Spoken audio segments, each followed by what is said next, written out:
Today is Saturday, the 1st of June 2024, and we are gathered here for the Mindfulness for Beginners in the English Medium program.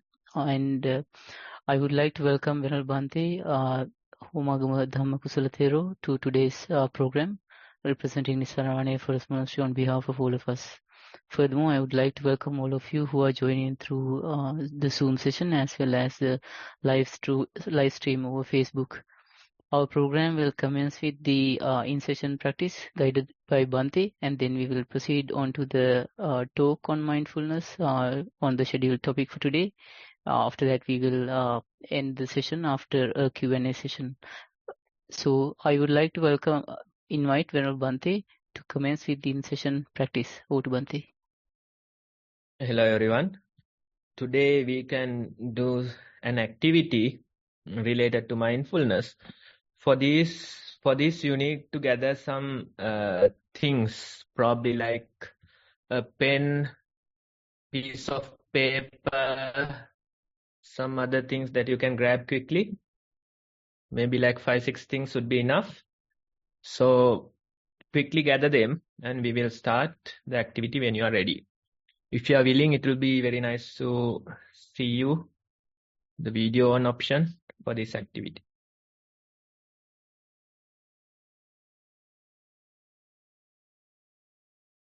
It doesn't have to be exactly the things that I mentioned. A pen, a piece of paper, something that you can grab quickly would be sufficient.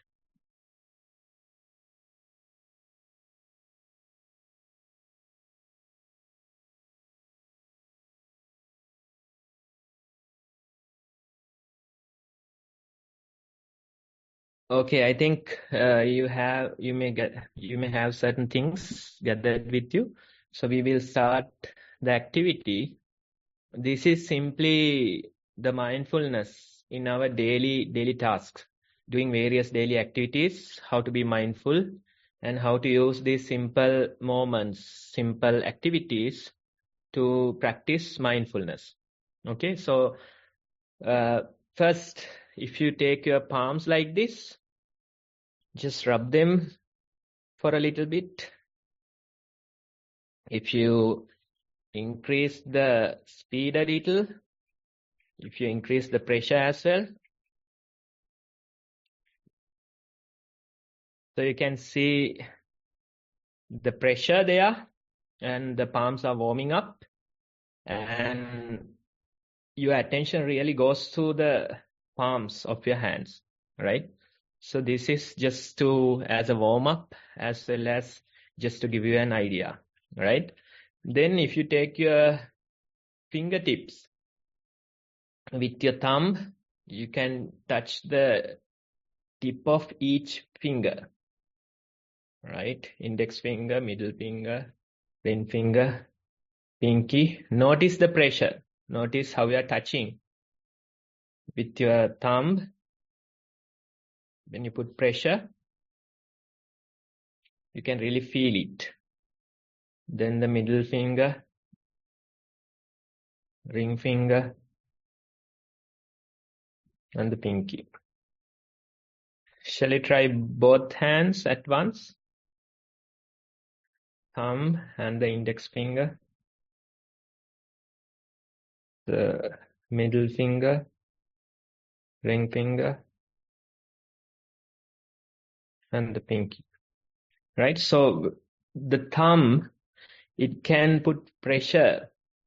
It can put force against another finger. Right? But if you try other two fingers, you can't really do that. Right? So this is one of the signs of evolution. Right? It says a forcible thumb. You are able to put pressure against other fingers using the thumb. Right? So when we work, when we do various activities, daily activities, we are using this opposable thumb a lot, right? But we are not attentive. That's the thing. For example, when you press buttons, you are using this ability. Whatever the tools that you use you use this opposable thumb. That's how you grab things. Now, for example, I have a pen here, right? Now, if you remove the cap of it, how are we putting pressure, putting force to remove that cap? Probably you're holding like this with the thumb and the index finger. And with this hand also you are holding it and you are putting force, right? So that's how you remove it. And when you put it back again, the same mechanism, right? Now try it without the thumb. Can you do it? Both hands without the thumb. Can you try? Now you have to think. Now you have to calculate. Probably make some weird arrangement. Hold with your palm probably, right? So that way you can remove. But you get the idea how difficult it is without the thumb, right? Now take the piece of paper. How are you holding it? The holding. Notice how you are holding. Notice the texture, temperature, the feeling of the paper, right? Then let's try to write something on this. Again, be attentive. Now you are taking the pen, removing the cap again, and you are going to write something. When you're writing, you are holding the pen.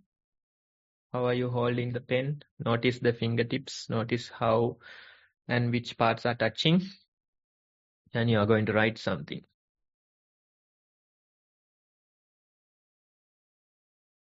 For that also, you may need the thumb as well, right?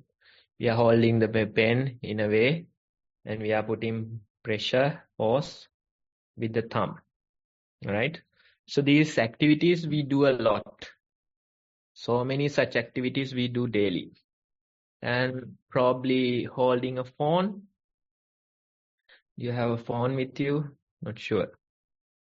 Holding a phone, if it is a touch phone, then how are you going to type? The typing. Usually the frequent typers, they use the thumbs to type. And you can feel touch of the screen and how you are typing. Then maybe a remote, pressing the buttons, the thumb. With the thumb only you operate these buttons, right? And when you're holding the remote, you are holding with your palm and the fingers. Notice how it feels. Maybe grabbing a handle, a door handle, a window handle, something like this, right? So you grab it. With your palm, you grab it. With your fingers, you grab it, right? And after grabbing, you put force. You open, close, right? So usually these things, the handles are metal. When it is metal, you can feel the temperature difference. As soon as you touch it, the temperature difference becomes most prominent, right? Then probably the texture as well. Then you feel the force that you're putting, right? So that's another thing that we do. Frequent things that we are doing. What else? Can somebody else suggest something? Who else can suggest? Writing with a pen, the phone, remote controller, then grabbing a door handle. What else? What are such other activities? Yes, Sonali. And just the cup Yes, holding the handle of it. holding the handle, holding the cup. I have a bottle with me. So usually we grab like this, and you can feel the texture, temperature of the bottle. And if you are removing the lid, of course you have to put pause, right? So that's something. And again, when you're closing, you close it, you grab the bottle, you put it aside. The cups, as you mentioned, with the handle, you hold it. You may feel the temperature of the cup, texture of the cup. So those things become prominent. So the idea is that whatever the activity that we do, these simple, little tasks, right? We can feel these bodily sensations. Usually, we are not paying attention to these things. We do. For example, taking a phone and typing a reply. So it goes, right? Holding a remote, it goes, right? Pushing buttons of a remote. Without attention, it happens. Holding a door handle, opening, happens. Holding a cup of tea happens, right? So these things, it's a good practice to bring your attention to these bodily sensations. The sensations of your palms, sensations of your fingers, right? So those things, it's a good habit to bring your attention to these sensations. Just for a moment, not for a long time. You don't have to keep your attention there. But for a single tiny moment, you can bring your attention and notice that you're holding the door handle and you're opening it. You're pushing buttons of a remote. You're holding a pen, paper, and you're writing, right? For a single second, for a single moment, you bring your attention to these things, notice them, and simply continue with your process, right? So these activities, the suggestion, the idea is that notice the bodily sensations related to that activity. You don't have to continuously notice. That's not an option. Probably it's not an option while doing these daily activities. But you can notice for a moment. Holding the door handle, you can notice that temperature difference for a moment. Holding a remote, you can notice that texture for a moment. Pushing a button, you can notice that sensation for a moment. Holding the pen, you can notice for a moment. So these things, these palms, these fingers, they are continuously at work. Continuously at work. So it's good to pay attention every now and then. Simply notice that you are starting this activity. You are using these fingers.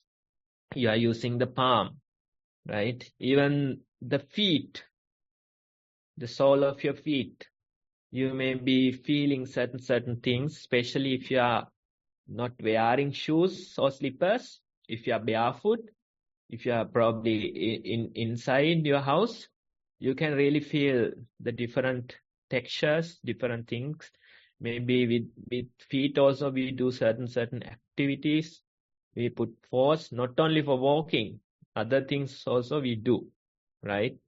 So that way we can notice these bodily sensations.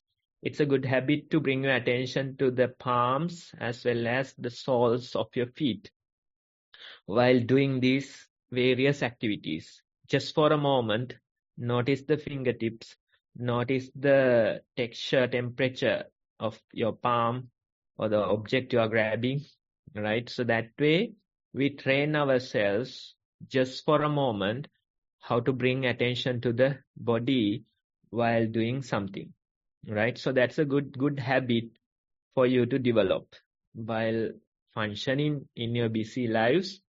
You can simply notice these tiny sensations in your palms, in your fingertips, while grabbing things, the temperature differences, texture differences. So those things could be noticed. So the idea is that when you do this, probably we can call it like bite-sized pieces of mindfulness. Just for a single moment, you are mindful. Next moment, you may have to run with the usual activity. That's fine. Again, just for a single moment, you are mindful.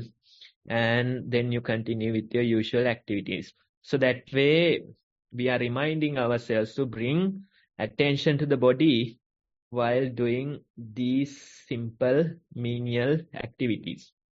Noticing the fingertips, noticing the palms, noticing the soles of your feet, right? So that's the idea for today. And you can see how we can relate this particular activity or the idea into today's topic as well, right? That we'll discuss later. It is very much related to today's topic as well, but the activity part, simply noticing the palms, fingertips, and how we are grabbing, holding things, buttoning a shirt. That's another thing, right? You need these opposable thumbs. That's how you can do, right? Buttoning, unbuttoning, those are a bit complicated processes. It needs a lot of training, rewiring of your brain. Now it is done, you don't even notice it's happening. But for a beginner, how to learn, probably for a child, how to button a shirt would be a whole new challenge, right? When they're learning. So they are learning the movements, learning the process, reprogramming their brains to do these type of activities. So these are very complicated activities, but without even attention, we are doing. Putting on your slippers, how complicated of an activity that is. Without even attention, you do it, right? You don't have to think. But if you, next time when you put on your slippers, notice how the feet goes in, right? Maybe with the toes, we are creating some like a motion kind of a thing.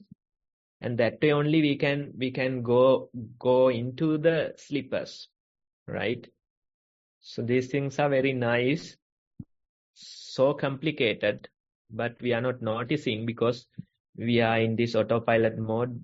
We have different programming for each of these parts. For a practitioner, we recommend bringing attention to these tasks and notice how complex these functions are, how complex these movements are. And without even much effort, attention, the body is handling them, right? So that's the idea. If you have any comments regarding this, we can take some time, few minutes. Otherwise, we are moving forward. So if anyone has any questions, you can raise the Zoom hand and direct questions to Bhante. It's not really a question, Bhante, but I remember my father, who had a stroke a while back, was trying to regain all his normal functions, and how he struggled with even getting food into his mouth and a simple task like that. So it was just reprogramming, like you said. Yeah. Yeah, that's very true. When certain issues happen with our brains, maybe accidents or like strokes, things like that, where we have to relearn some of these functions. They are like programs in our brain. We have to relearn them. Relearning, it'll be a whole new adventure because you don't know how to do it. Buttoning a shirt. I have seen this documentary or something. That person, some brain damage due to an accident or something. Buttoning a shirt is a whole new challenge for him, right? So he's taking this like an adventure kind of thing. How to button my shirt, and what are the complicated functions involved in it? How to maneuver your fingertips, how to put pause, right? How to unbutton them, right? It's funny how we do without even thinking, right? Complicated, complex processes. Even for meditators, sometimes these programs go away. at least for a while, right? So the slippers, putting on slippers becomes a really difficult task. You have to move each of your toe, making sure that the foot goes into the slippers, right? Still, it is not properly placed. You have to use your hand to put in the slipper, right? So that way you have to function. For a moment, for a few seconds, meditators also, they lose this programming and it returns. But during that time, it will be a whole new adventure, how to put on your slippers. So don't wait till a stroke to pay attention to these things. That's the very idea. Sonali, usually we wait till that moment to return our attention back to these menial tasks. The idea is that although we can do it, although the functions are there, we can easily do, still it's worth paying attention to them. Notice the pressure, notice the texture, notice the fingertips, that way. Panchani, yes. When things are a little bit stressful in the classroom, I go outside and feel the wind against my face. I found that really de-stressing. Sorry, can you repeat that? I didn't get the initial part. I said when things are a bit stressful in the classroom, I go outside and feel the wind against my face. Okay, yeah. Yeah, that's something. These days here it's continuous rain, right? And windy. So although it's difficult for us to, continue with the usual tasks, when it rains, you can really feel the weather against your skin and the wind, you can feel it, right? So these moments simply grounds us into our body and it helps a lot. It helps a lot. So that's the very topic in today's discussion as well. How can you let go of this heaviness in your mind by simply bringing your attention to the body or grounding into your body? So that's the very idea. Thanks for sharing. We'll discuss further in the talk regarding this one. Okay, now and with that, I think we can move forward. Okay, Bhante, much merits for that insightful in-session practice. And next we move on to the talk on topic chosen as schizophrenia for today. So I would like to invite Bhante again to come as a talk on mindfulness. I will share the screen for the topic and the image. Okay, thanks, Ramanta. So today's topic, we are starting a fresh topic, and it's a really interesting topic. And this is very much related to the new age life that we are living. Now, let me start saying this now. We value our thoughts, emotions too much, right? Usually when we work, when we function, when we deal with other people, we value our thoughts, emotions. We are valuing our thoughts, emotions too much. These thoughts, emotions, they are overrated, right? We think that's our whole life. That's our whole life. That way we think. Imagine a busy work day. Going into this day, you start thinking. You start, dealing with your emotions. You function with your thoughts, emotions. So that way you do, right? And towards the end day, probably you feel suicidal, right? So many struggles in the day, so many arguments with the work people, so many family problems, and at the end of the day, you feel so much pressure, so much tension, you feel suicidal sometimes, right? So this is the very issue of valuing our thoughts, emotions too much. In this new age, people are valuing their thoughts, emotions too much. These thoughts, emotions, they are overrated. And that's the very source of mental illnesses that we face. This is an age of mental illness, right? The very reason for these mental illnesses are valuing your thoughts and emotions too much. Probably not bringing your attention to the body or the present moment, we can say, right? So in this new age, people are totally lost in their minds. They think continuously. They are emotional all the time. This way they live their lives. Not just a day, not just a week. For decades and decades, this is how they function, right? So it's natural that we have so many struggles with our mental health these days. It is estimated by 2050, 1/3 of the population will be suffering with mental illness. By 2050, 1/3 of the entire population will be suffering with mental illness. Can you imagine how much a portion that is? Can you imagine the scale of that? Right? So that's where we are headed. That's where we are headed.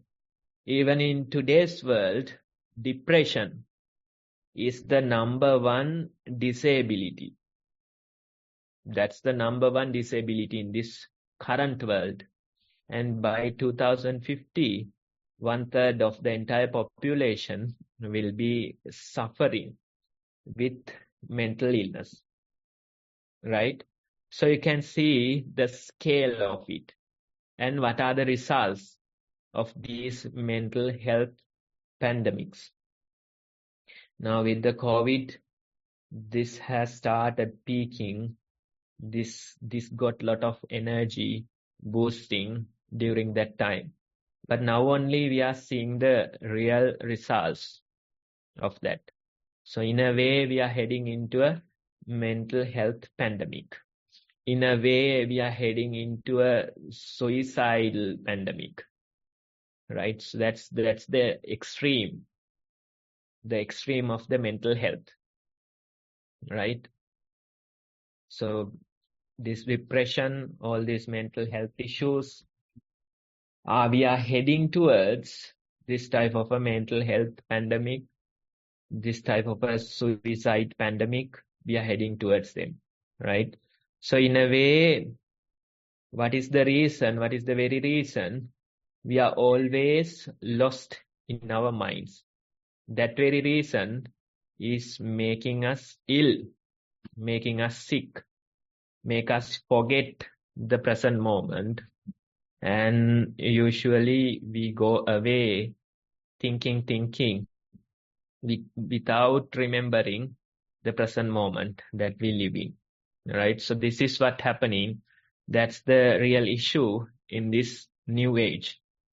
And during past couple of weeks, I got to visit few universities.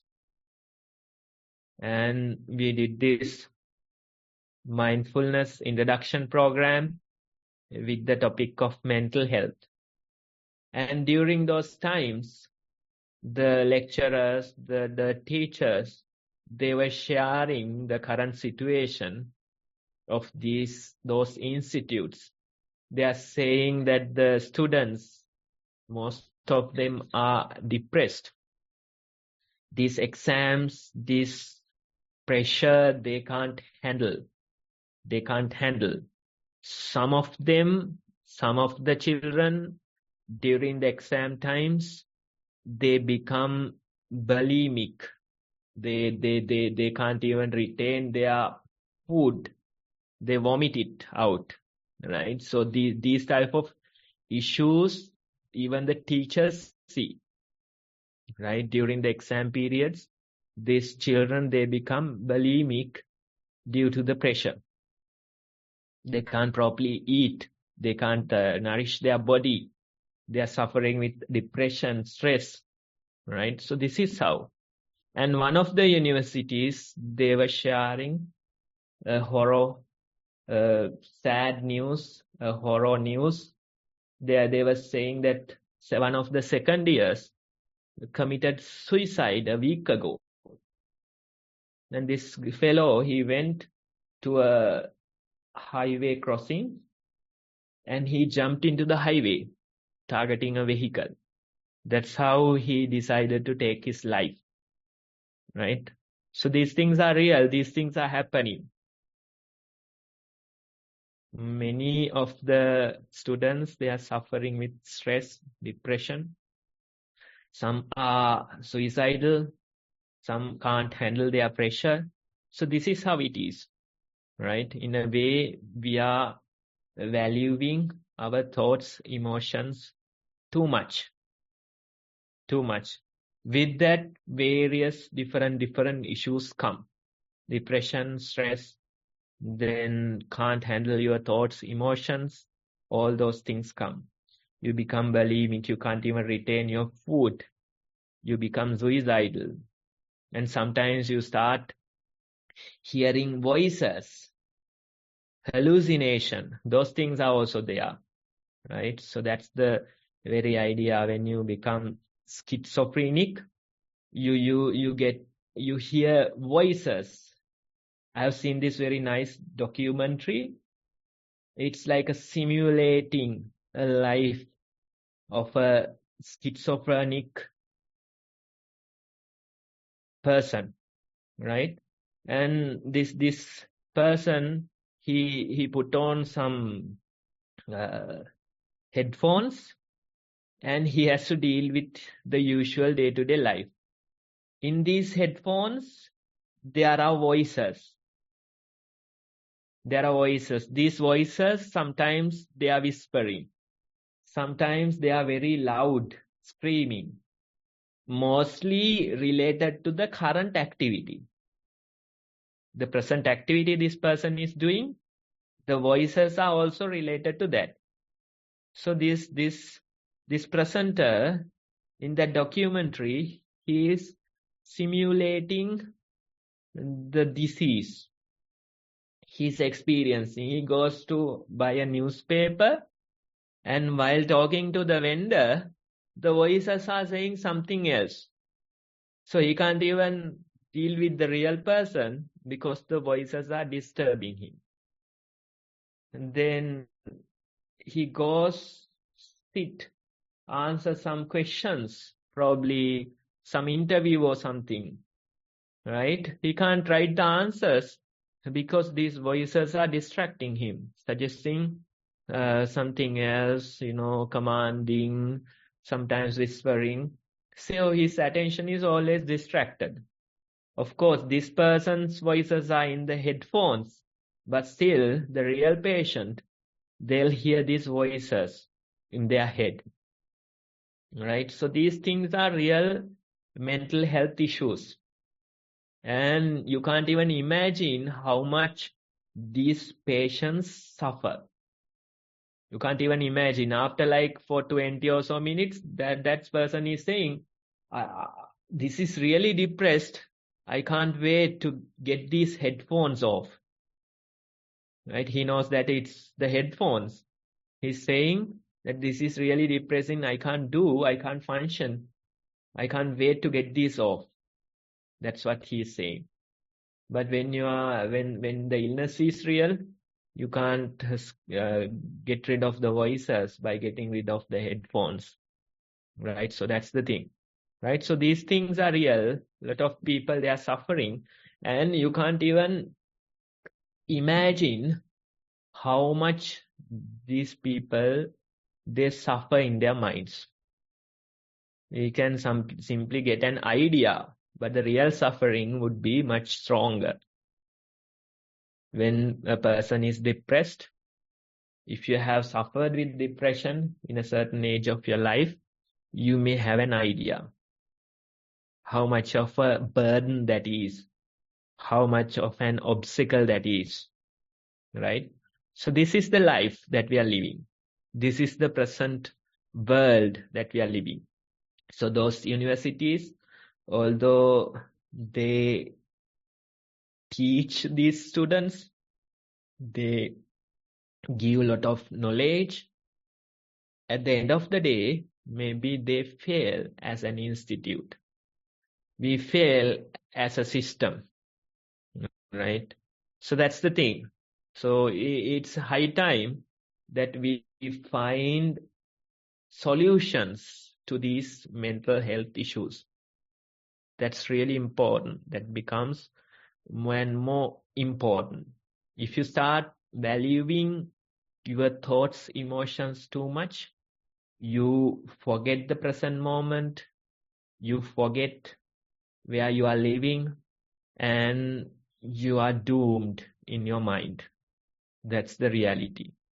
So all these mental illnesses, the very cause of these illnesses is valuing the thoughts and emotions too much, getting lost in our own mind, forgetting the life that we are living, forgetting the present moment, and we'll be lost forever.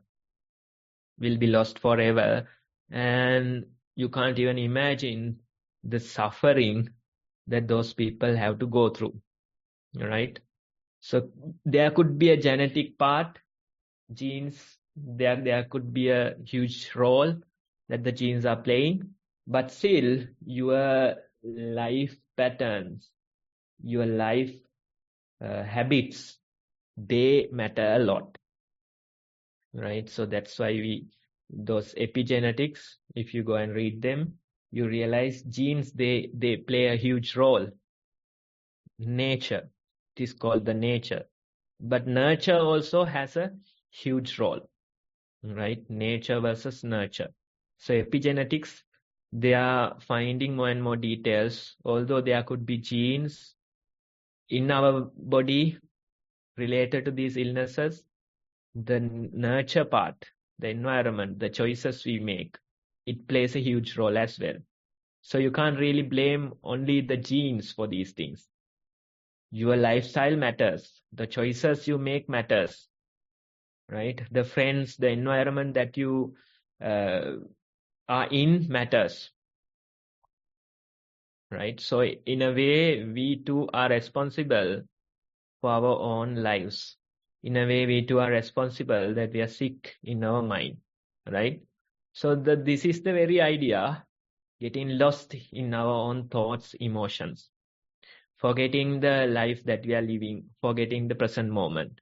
And when those thought processes become habitual, then you feel really lost in your mind. That's what happens when depression appears. It is not sudden. Gradually, it will make your life darker and darker. Gradually, these thought processes, they become stronger and stronger, right? So gradually, they get you lost in your own mind, right? So it's a gradual process, becoming stronger and stronger little by little, right? So if you don't do something about it in the initial phase, then it would be really difficult for you to return back to the normal, right? So that's why mindfulness, most people, especially in the West, they think that it is a cure, right? That's the idea. That's why they suggest all those things, mindfulness based different techniques. They suggest it as a cure. But in our practice, this is a preventive measure, right? You don't have to get sick in order to practice mindfulness. Then it might be too late. Instead, we suggest this practice as a preventive measure. Even those universities, I told them that this is not a cure. We don't recommend this as a cure. Of course, it might help, but that's not our recommendation. Before you get sick, you do something about it, right? You prevent it. The mindfulness, the most effective way to use it, it's as a preventive measure.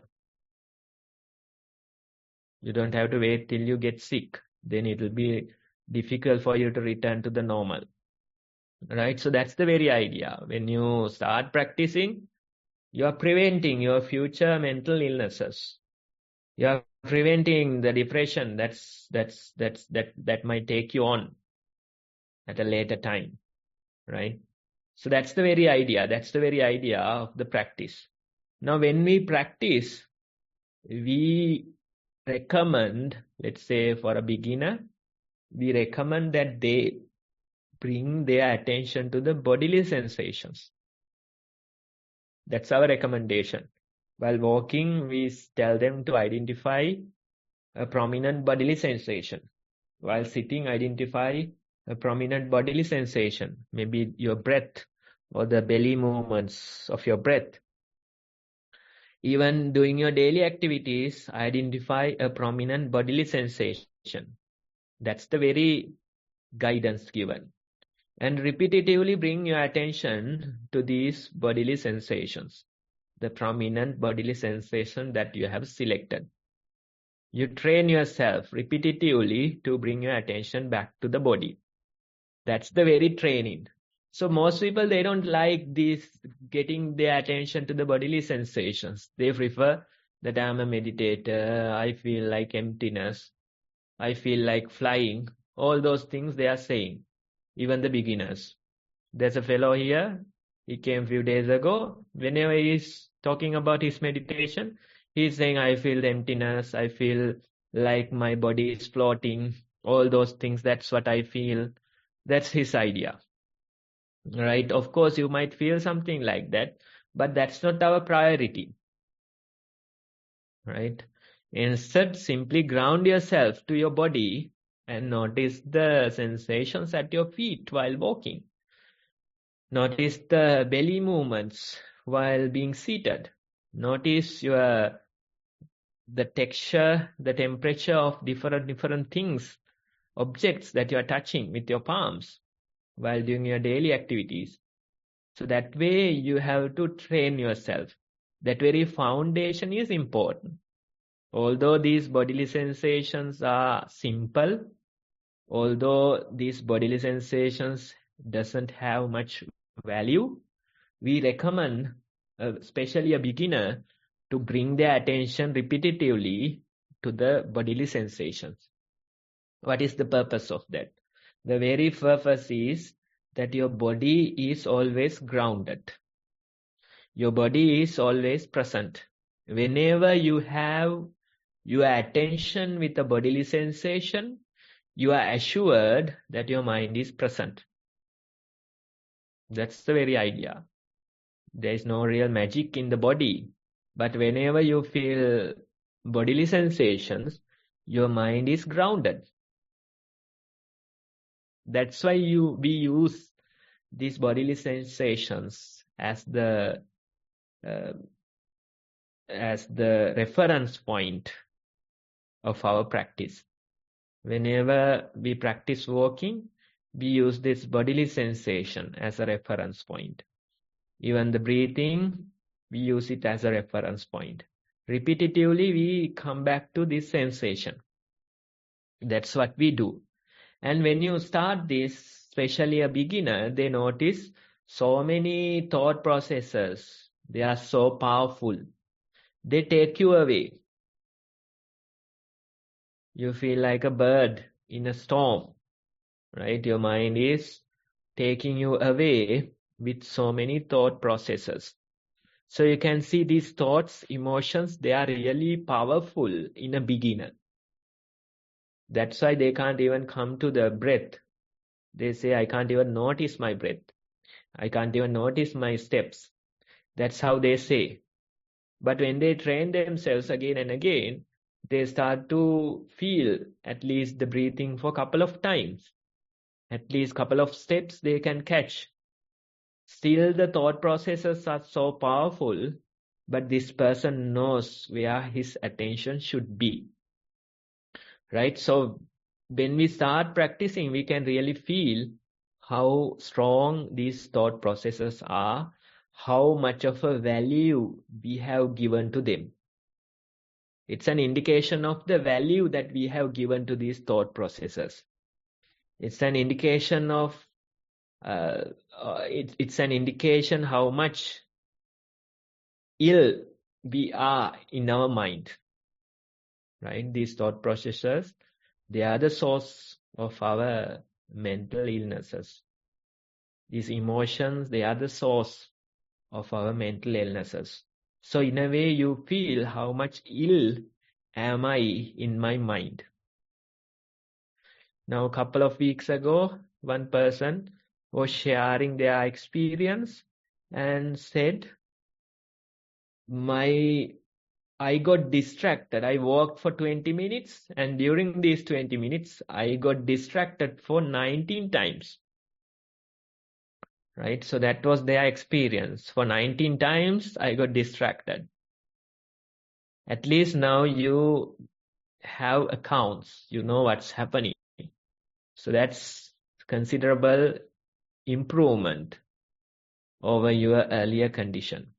Right? At least now you know that you are distracted. At least now you know for 20 minutes I got distracted 19 times. Right? So that's good. That's a start. You still feel that the thoughts are so powerful, the emotions are so powerful, it is difficult for you to ground into your body. But that's fine. You have to keep trying. This is not a task that you have to do within a day. Instead, every day, 15-20 minutes, you walk in a mindful manner, sit in a mindful manner, repetitively develop the ability to ground into your body. And when you train like this, you become more and more skillful in it. You realize among the thought processes, I can return to my bodily sensations. That ability you will grow. Right? So that's the very idea. That's the very idea. When we train ourselves repetitively, naturally, we become more skilled at bringing our attention to the body. That ability we develop. Even in your daily activities, you can try and experiment with this. That was the whole idea for today's activity. We do so many things. We start a work day, and towards the end day, we are totally lost in our mind. But if we again and again feel the body, moment to moment, these sensations, whenever you are grabbing something, feel the texture, temperature of it. Whenever you push buttons of a remote, just for a moment, notice it. Whenever you are holding a cup, just for a moment, notice it. While you are typing on your computer or phone, notice the fingertips. So this way, little by little, we train ourselves to bring our attention to these bodily sensations. You don't have to stay with them continuously, especially during your daily life, but repetitively notice them. Bite-sized pieces of mindfulness. For a moment, you are mindful. Next moment, again, you are lost in your task. That's fine. Again, for a moment, you are mindful. Next moment, you may be doing something else. So that way, we train ourselves, we ground ourselves into our body. That training is important. That attention is important.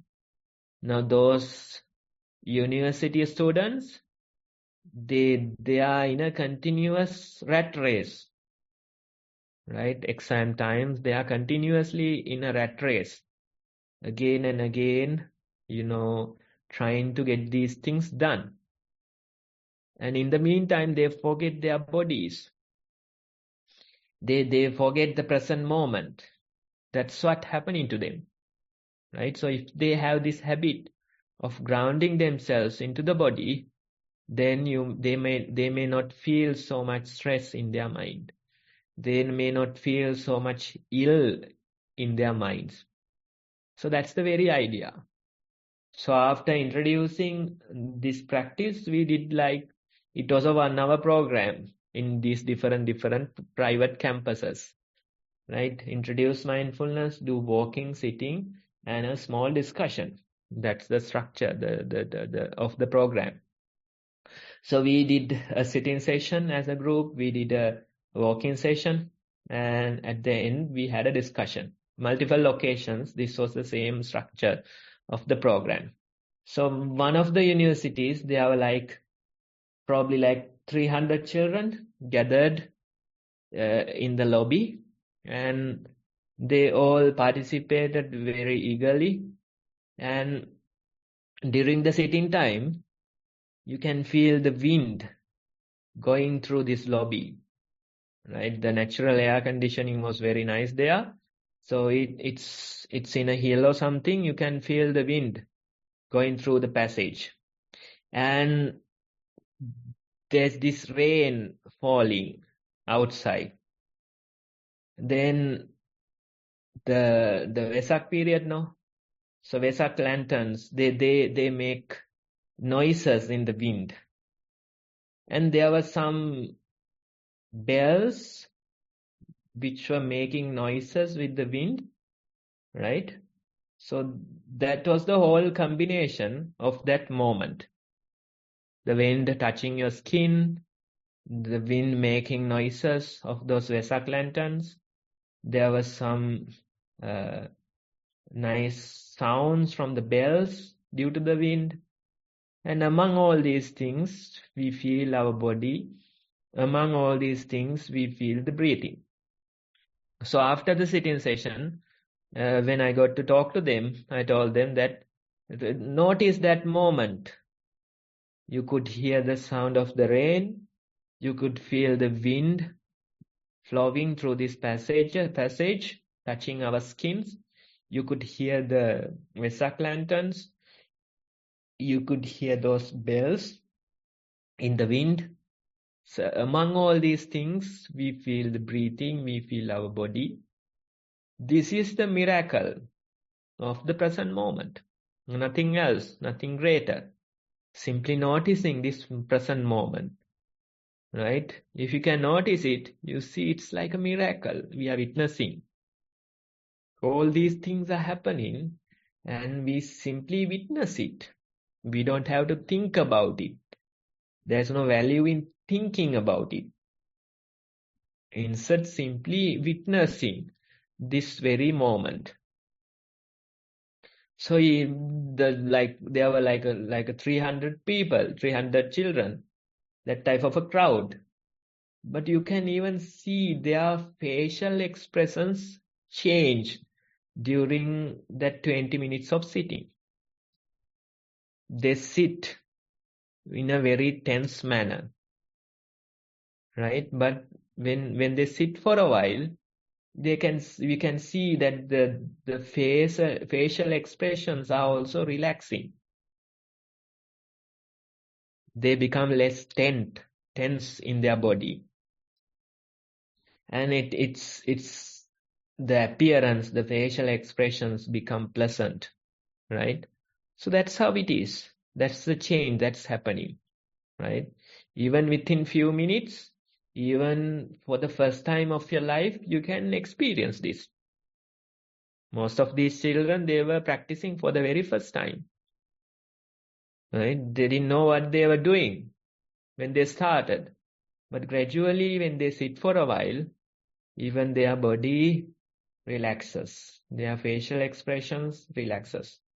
The mind relaxes, right? So this is the very idea of the present moment. This is the very miracle that we have to witness.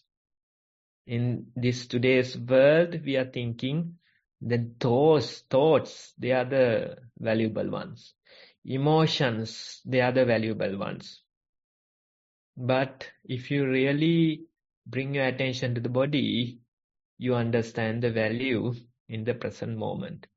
If you ground yourself to the present moment, immediately your mind relaxes. Your body relaxes. That's the very idea. That's the very idea. That's the very cure for the mental health issues that we are facing.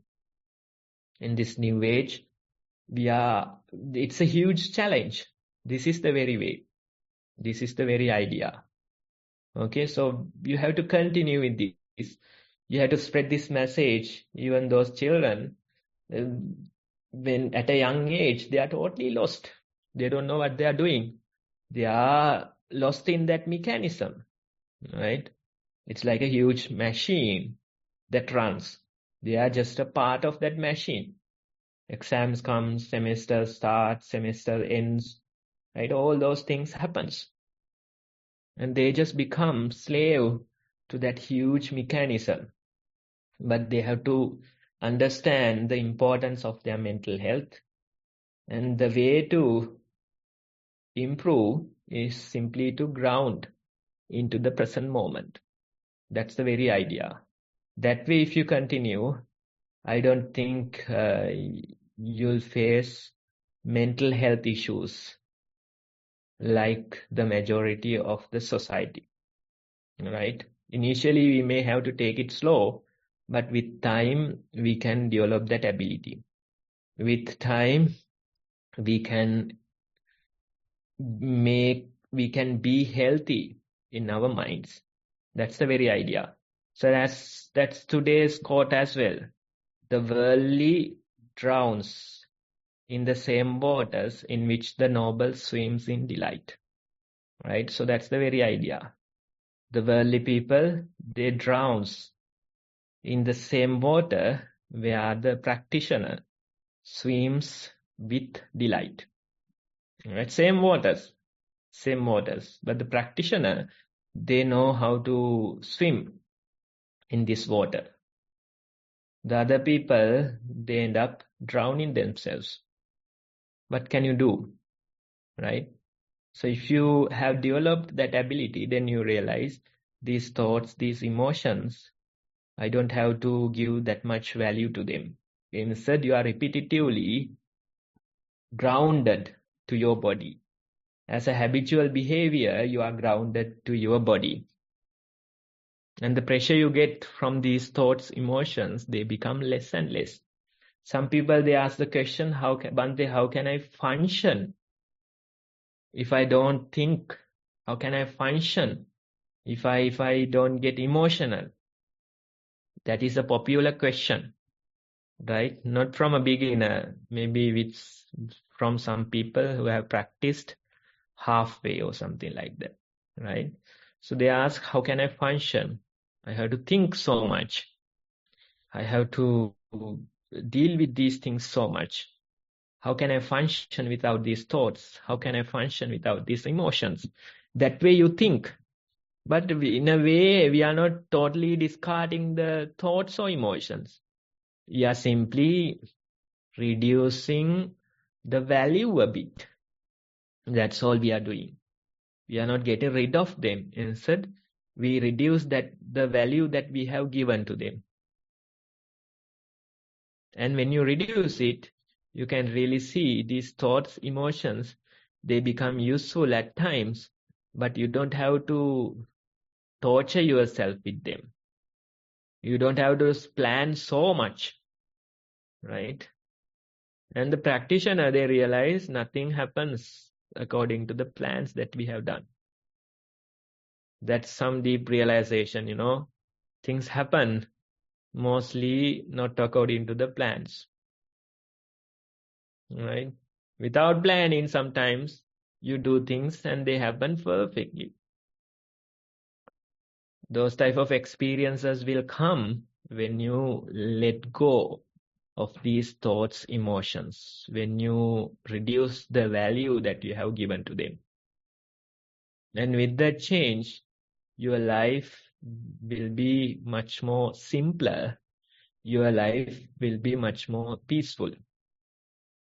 So that's the very idea of this topic. And as I mentioned earlier, the very root of these mental illnesses, they are the thoughts, emotions. Overrating our own thoughts, emotions. Giving so much weight, priority to the thoughts, emotions. If you want to improve your mental health, it is simple. The way is to ground yourself into the body. Repetitively do that. When you do that, you releases the grip of these thoughts, emotions. And when it releases, your mind relaxes, your body relaxes, right? Even within few minutes of practice, you can see that even the facial expressions change. Again, they feel like this life is worth living, right? So that's the idea. Thank you for listening. Thank you, Bhante, and much praise to a very insightful talk on this topic of thoughts and emotions. Next, we have the question and answer session coming up. I would like to invite Sonali to conduct the session. I will share the screen for the introduction to beginners. Thank you, Namanta. We will now start the Q&A, and before that, we will go through the beginner's guide as usual. So for this, we've got 2 videos that Nissarana Vanaya has produced. If anyone wants to have a refresher or pass it on to your friends, we will put all these details on the chat. And if you want to write to us and ask, we will write you an email with all these details as well. And there are 2 videos. One's about mindful walking, and mindful sitting is the next one. Once you watch these 2, set aside some time to start practicing and start developing your own practice. And we recommend you build it up to 2 hours of each of these practices. And once you have experienced it yourself, then we would like to hear from you to see write it all down in a reflection report, much like the ones that we're going to read next to you. We will then present it to Bhante and get his feedback and guidance on your experience, and you could then develop it further. You can write to us via the Google form or via email. We'll put all these details in the chat in a little bit. And the email is beginnersnv@gmail.com, and the link is there for the Google form.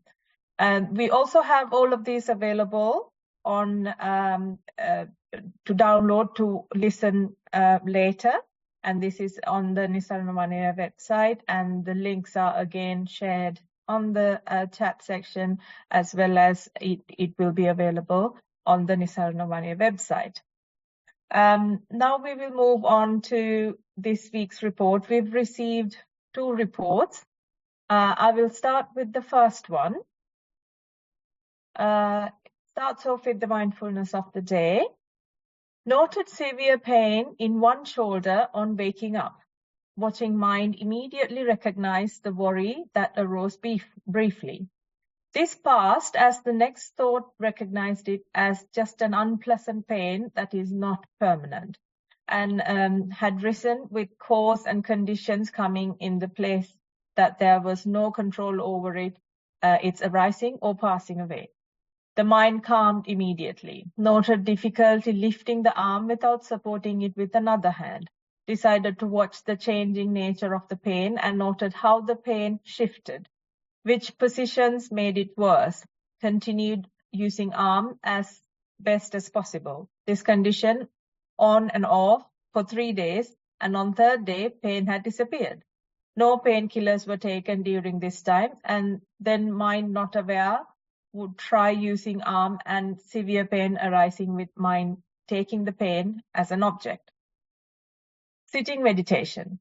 Watching breath as primary object after adjusting body posture and noting symmetrical sitting position, mind observed breath more prominent on right nostril, warmer, longer out breaths, shorter in breaths.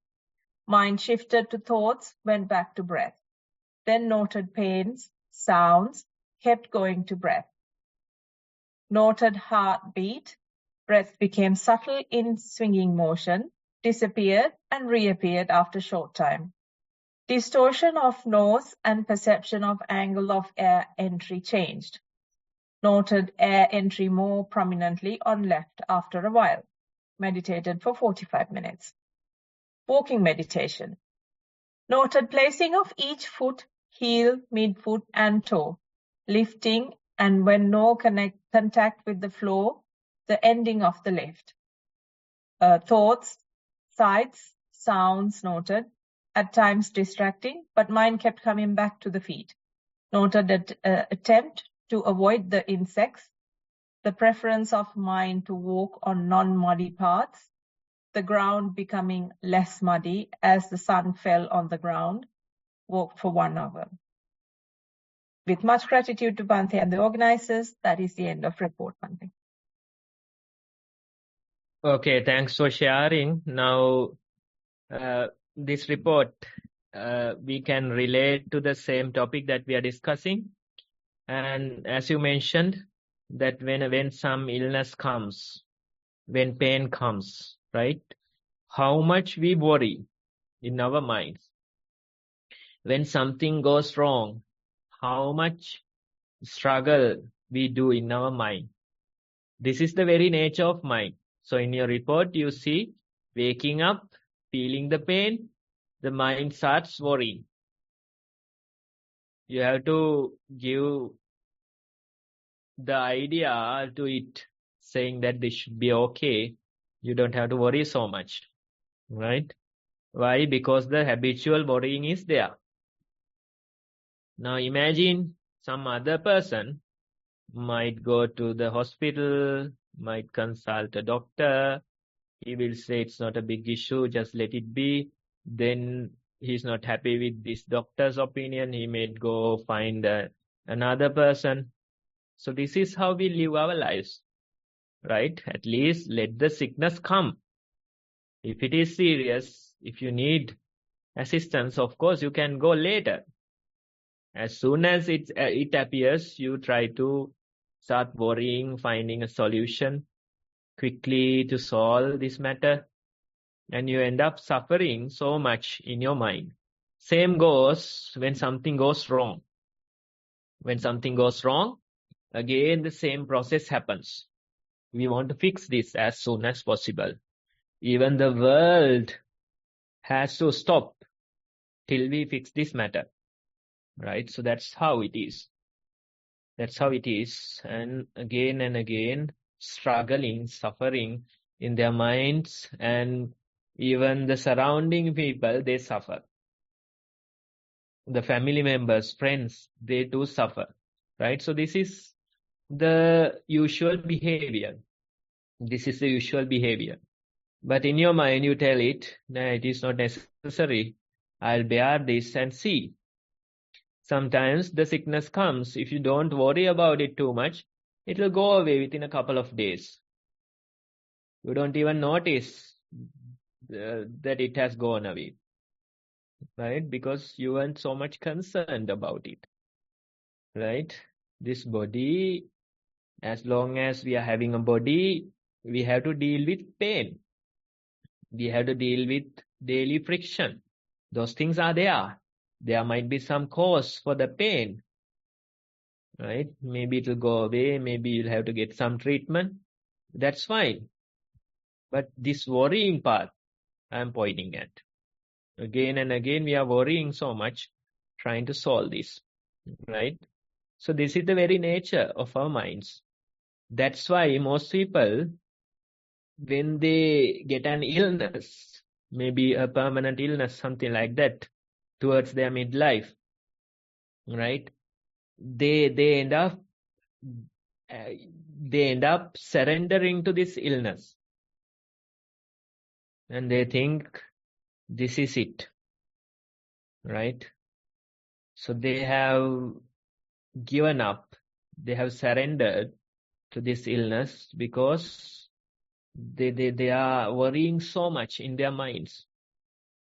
It's not the illness that kills them, it's the worrying part. That's how it is.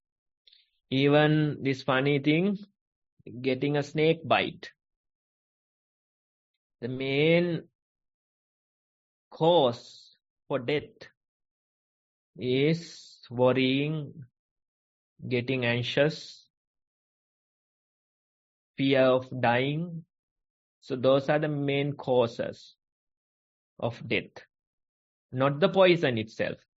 That's the funny thing, right?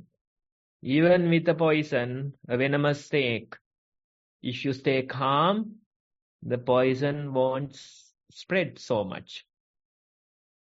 But if you get anxious, even an unvenomous snake can kill you, right? You'll get a heart attack worrying about this and you'll die. The snake is non-venomous, right? So that's how it is. That's how it is. That is the behavior of our mind, right? So you have to let go of all these worryings, let go of thinking thoughts, let go of giving so much control to your mind, and simply train yourself repetitively. Now, in this case, you have done it successfully, and we are happy to hear it. Still, you had to tell your mind that it should be okay and need not worry, right? You had to tell your mind.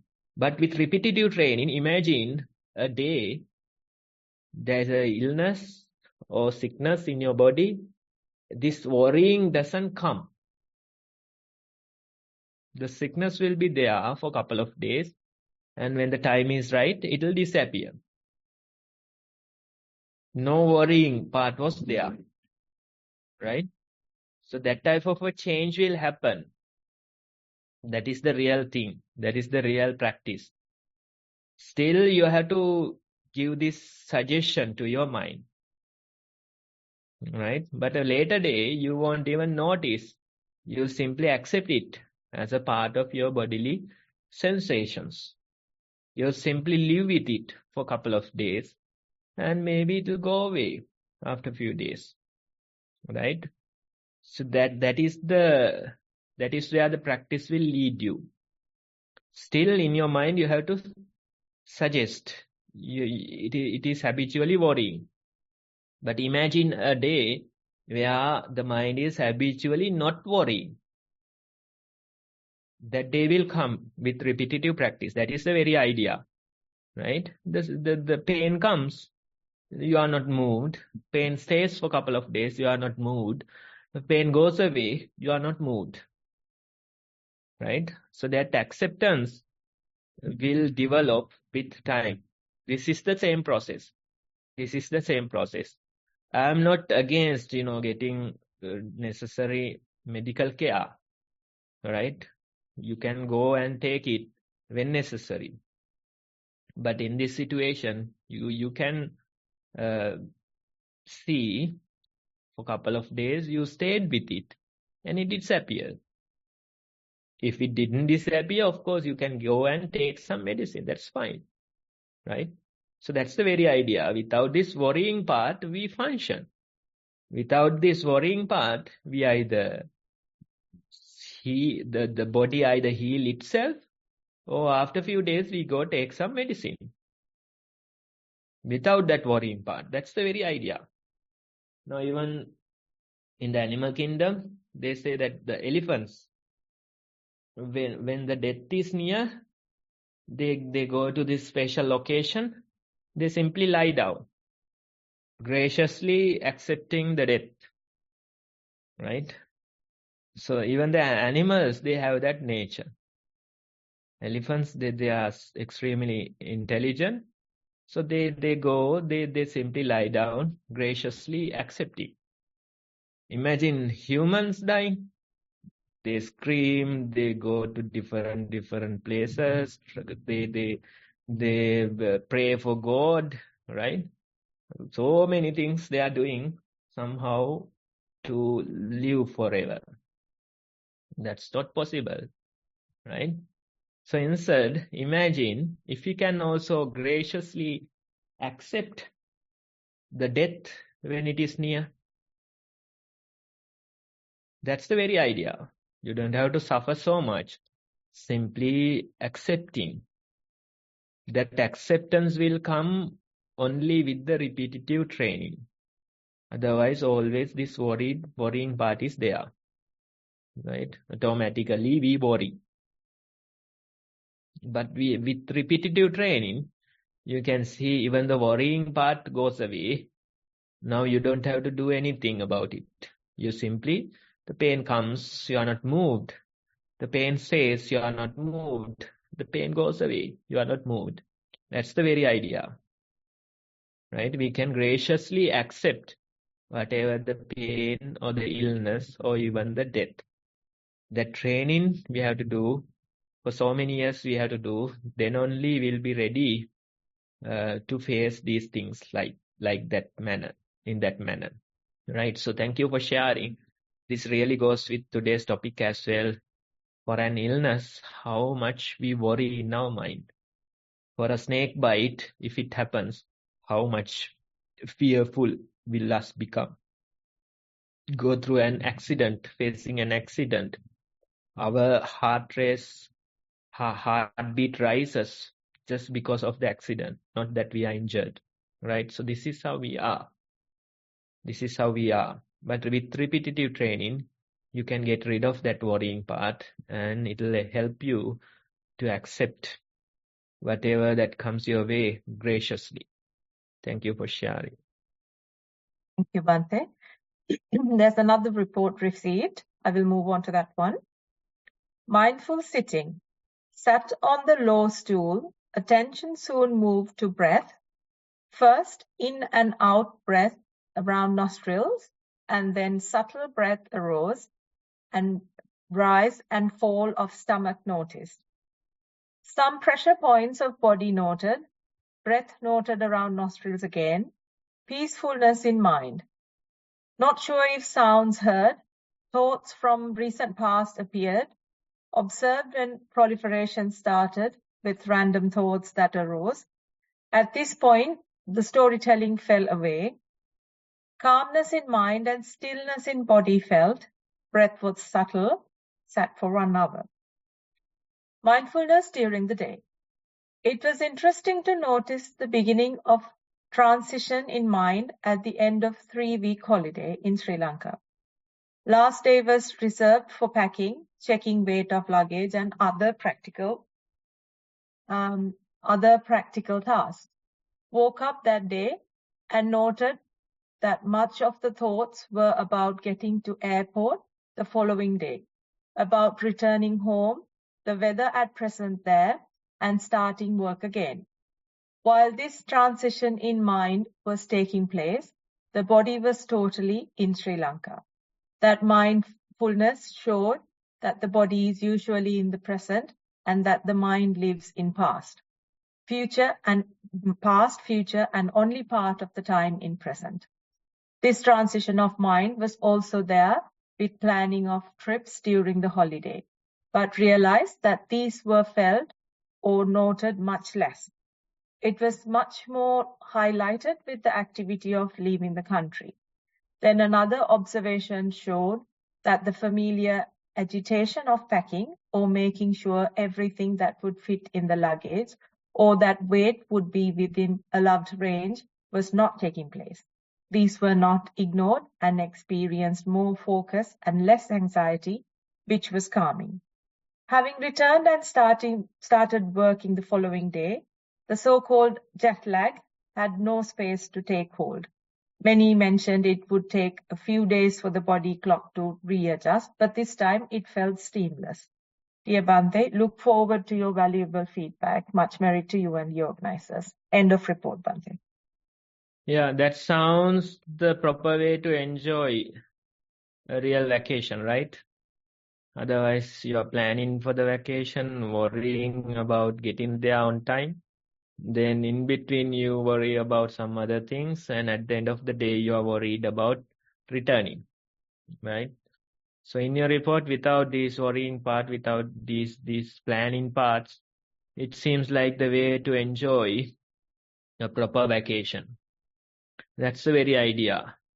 These things you can flow from one activity to another without much friction. You can stay a couple of weeks here, then go back to your country and function without much trouble, right? So that's the very difference that we are aiming for. That's the very idea of the practice. Most people, they create huge gaps in between these things, stressing themselves, planning themselves, right? Now, in your experience, you are, of course, you did the necessary things, but there wasn't so much planning involved. That is the change that was there. That change is really impactful, right? You do your things, you function, you show up on time, but without much hustle. That's the very training. That's the very idea. And it sounds like the way to enjoy a vacation. Otherwise, as vacations also, we have a totally different scales of worrying, totally different scales of planning. It'll be much simpler, much easier to stay at home without going on vacation when we think about the planning and the worrying part. The stress of traveling, stress of making on time, right? Stress of changing these situations, right?